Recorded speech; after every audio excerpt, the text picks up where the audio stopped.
Bonjour à tous, au sommaire de ce premier numéro de Madewis on TV, nous parlerons football avec le défenseur de l'AC Ajaccio Anthony Lipini, nous prendrons des nouvelles de Créteil et Marignane, il y aura aussi du cyclisme avec l'AVC Aix-en-Provence, sans oublier le handball avec un coup de projecteur sur Châteauneuf-les-Martigues.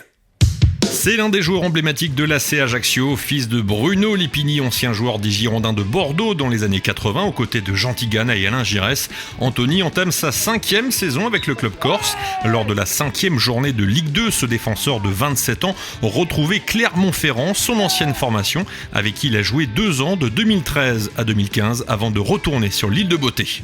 Ça rappelle de bons souvenirs comme de mauvais. Oui, j'ai passé 2 bonnes saisons ici, sincèrement j'étais vraiment content de faire cette expérience-là. Et après quand je parle de mauvais, c'était surtout par rapport à une blessure. Donc voilà, mais content d'être là, de jouer sur ce stade et de revoir des gens que j'apprécie.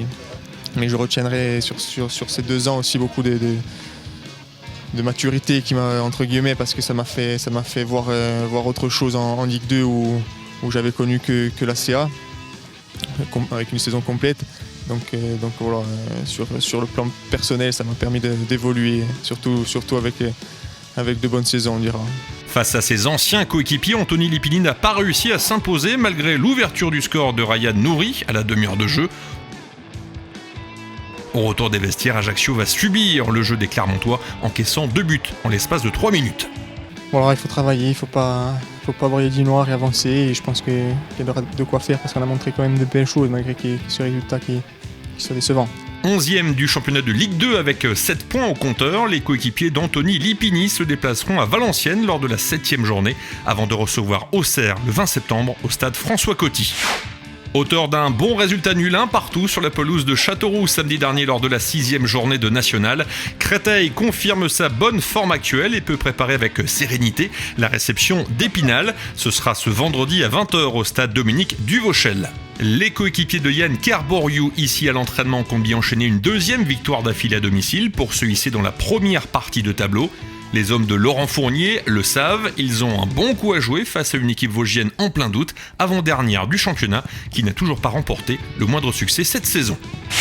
Après un début de saison tonitruant marqué par une large victoire 5-2 contre le Pontet et un nul prometteur à Montpellier, l'entente Marignane-Gignac, qui évolue en CFA, a subi 2 revers consécutifs à la maison, d'abord contre Fréjus Saint-Raphaël, puis Toulon.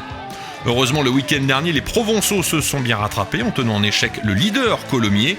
Bien regroupés en défense, les partenaires d'Adrien Coulon ont tenu bon jusqu'au bout sans toutefois concrétiser leurs occasions. À l'arrivée, un score nul et vierge, 0-0, qui fait les affaires de Marignane-Gignac, 12e du général, avant la réception de Tarbes ce samedi à 18h au stade municipal Saint-Exupéry pour le compte de la 6e journée de ce groupe D. La saison cycliste est sur le point de s'achever et le moins que l'on puisse dire, le club de l'AVC Aix-en-Provence termine en trombe à l'image de Julien Trarieux. Lors de la classique Jean-Patrick Dubuisson qui s'est tenue le week-end dernier dans l'Allier, l'ancien vététiste s'est adjugé la 3e et dernière étape, longue de 99 km entre Montmarault et Deux-Sertines. Après avoir surpris ses compagnons d'échappée, il s'est imposé en solitaire avec 8 secondes d'avance sur ses principaux poursuivants. Au classement général, Julien Trarieux termine une très belle 2e place à seulement 5 petites secondes du leader Geoffrey Bouchard. On retrouvera Julien Trarieux et ses coéquipiers dès ce week-end en Seine-Maritime pour l'ultime manche de la Coupe de France DN1. On termine par du handball. Après une longue coupure estivale, la compétition officielle reprend ce week-end pour de nombreuses équipes. On suivra notamment les exploits de Châteauneuf-les-Martigues. Ce club des Bouches-du-Rhône axé sur la formation des jeunes compte pas moins de 280 licenciés. La section féminine, entraînée depuis 2 saisons maintenant par Christelle Ponce, évolue dans le championnat de pré-national. Les joueuses du CHB joueront leur premier match à Gardanne ce samedi à 21h. Voilà, c'est tout pour ce premier numéro de Madewis on TV. Rendez-vous le 30 septembre en scannant votre maillot d'entraînement.